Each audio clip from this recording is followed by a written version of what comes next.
lamaanahan ayaa tagay saldhigga booliiska si ay u soo doontaan gabadhooda oo maqnayd muddo 3 sano ah, balse markii ay naxdin la kulmeen waxay arkeen laba gabdhood oo isku mid ah. haweeneyda ayaa xasuusatay inaysan dhalin mataano, sidaas darteed waxay ka codsatay labada gabdhood inay gacmaha soo fidiyaan si ay u hubiso calaamadda gabadheeda. gabadha koowaad ayaa lahayd calaamad u eg qaabka bisha oo gacanta kaga tiilay. lamaanihii ayaa si farxad leh ugu yeeray magaca gabadhooda oo ahaa Anna, laakiin wax lala yaabo ayaa dhacay. gabadhii kale ayaa iyaduna soo saartay isla calaamadii bisha ee gacanta ku tiilay. lamaanihii ayaa halkaas ku naxay oo jahwareeray. booliiska ayaa ku cadaadiyey inay labada gabdhoodba guriga geeyaan. markii ay u geeyeen ayaydood waxay ku qaylisay inay yihiin jinniyo isa soo bedelay, iyadoo tiri Anna waa hal gabadh oo keliya. 3 sano ka hor Anna waxay ku dhacday webi iyadoo ciyaaraysa. markii goobta la tegay waxaa webiga qarkiisa loogu tegay keliya kabo ay xirnayd. ayeeyadii oo aad u cabsanaysa ayaa qolkii ka carartay. labadii gabdhood ayaa si qarsoodi ah isugu qoslay markii ay arkeen in ayaydood ay neceb tahay. saqdii dhexe hooyadii ayaa aragtay labadii gabdhood oo si aamusnaan ah u galaya qolka ayeeyada. subaxii dambe waxay la kulantay wax aysan filayn. ayeeyadii oo shalay baqaysay ayaa maanta si farxad leh ula ciyaaraysa gabdhaha. hooyadii waxay dareentay in wax weyn ay ka khaldan yihiin habdhaqanka gabdhahan. waxay u kaxaysay iskuulka carruurta ay gabadheedu dhigan jirtay. macallimadii ayaa markii hore naxday iyadoo tiri inay xasuusan tahay hal Anna oo keliya, balse wax yar kadib macallimadii aragtideedii way isbedeshay. waxayna ku adkaysatay in labada gabdhoodba ay yihiin Anna, iyadoo ku faraxsan aragtidooda. si xaqiiqada loo ogaado waxay geysay cusbitaalka si looga qaado baaritaanka hidda socodka ee DNA. natiijadii soo baxday waxay noqotay mid naxdin leh. labaduba waa gabdhaheedii dhalasho ahaan. ugu dambayntii hooyadii waxay u tagtay hooyadeed si ay jawaab u hesho. waxay tustay sawirro hore, waxaana la arkay in sawir kasta ay Anna la jirto boombalo ay isku mid yihiin, taas oo loo malaynayo inay dad isu bedeshay. asxaabey, cinwaanka hoos ayuu iga dhacay fiyuuskiisa, adinkana waad idaawataan oo keliya, waxba uma quurtaan muuqaalka ee fadlan wax uun u taabta si anigana aan idinku soo gudbiyo filimo xiiso leh. mahadsanidin.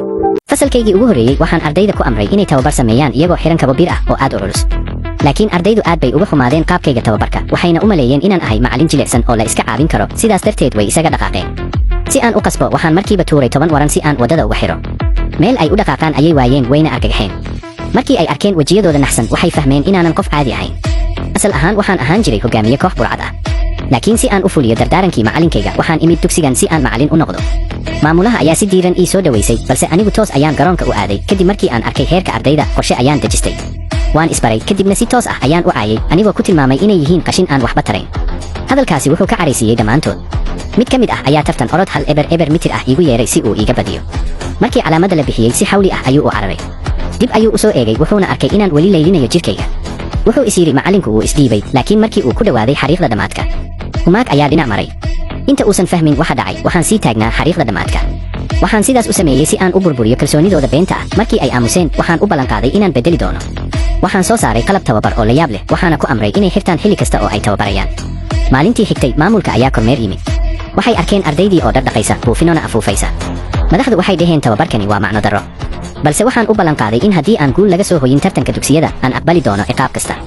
maamulaha ayaa madaxdii ka haysay iyadoo welwelsan. maalintii tartanka waxaan ardayda ku amray inay ku tartamaan qalabkoodii tababarka. markii ay soo galeen garoonka dadkii oo dhan ayaa ku qoslay oo ku jeesjeesay. tartankii tuurista birta ayaa bilowday. wiilkii naga soo horjeeday wuxuu tuuray masaafo dhan 1 mitir, wuxuuna bilaabay inuu ku maadaysto ardaygayga oo argagaxsan. ardaygaygii wuu naxay, birtii ayaana ka siibatay oo dhulka ka daloolisay god weyn.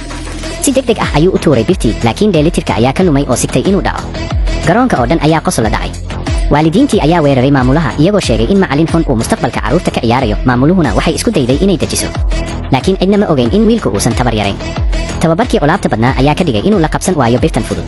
markii uu mar kale qabtay wuxuu ku tuuray xooggiisa oo dhan. natiijaduna waxay noqotay mid qof walba ka yaabisay, aniguna waan ogaa inay tani dhacayso. fallowna soo dheh mahadsanid.